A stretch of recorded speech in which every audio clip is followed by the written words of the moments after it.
সেইটো যি কাৰণতে নহওক মানে জুবিন গাৰ্গৰ দৰে এক সত্তাক যেতিয়া মানে নিচিহ্ন কৰিব বিচৰা বুলিও নকওঁ, কিবা কাৰণত সেইটো কৰিলে। আৰু এতিয়াতো মৃগেন শৰণীয়া ডাঙৰীয়াই কৈছে যে তেওঁলোকে অৰ্ডাৰ তেনেকুৱা কোনো ধৰণৰ অৰ্ডাৰ পাছ কৰা নাছিল, সেয়া ৰং মিস্ত্ৰীজনৰহে ভুলৰ কাৰণে তেনেকুৱা ঘটনা এটা হ'ল। যদি ভুলতেই হৈছে ভুলবশতঃ, তেতিয়াহ'লে সেইটো শুধৰণিৰ এটা পথ আছে। গতিকে সেইটো শুধৰণি সোনকালে হওক। আৰু আমাৰ জাতীয় জীৱনৰ এজন চিনাকি এক সত্তাক, আমাৰ সাংস্কৃতিক জীৱনৰ, মোৰ অকল স্বামী বুলি মই জুবিনৰ কথা নকওঁ, গোটেই অসমীয়াৰ এক পৰিচয় আৰু এক গৌৰৱ মানে কৰিব পৰা এক সত্তা।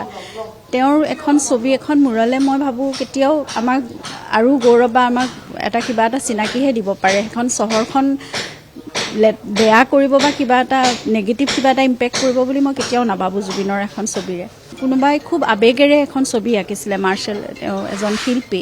গতিকে এজন শিল্পী মহাপ্ৰয়াণত সেই আন এজন শিল্পীয়ে খুব আৱেগেৰে কান্দি কান্দি গোটেই ৰাতিটো সেইখন ছবি অংকন কৰিছিলে। আৰু সেইখন ছবি তেনেকুৱা নাইকিয়া হৈ যোৱাটো সকলোৰে বাবে আৱেগৰ কথা। সেইকাৰণে আমিতো পৰিয়ালৰ মানুহ হিচাপে বা মই পত্নী হিচাপে সেইটো সদায় বিচাৰিম যে য'ত জুবিন আছে এখন ফটো হ'লেও সেইখন খুব মৰমেৰে সকলোৱে খুব সুন্দৰকৈ মানে ভালকৈ আলফুলকৈ ৰাখক।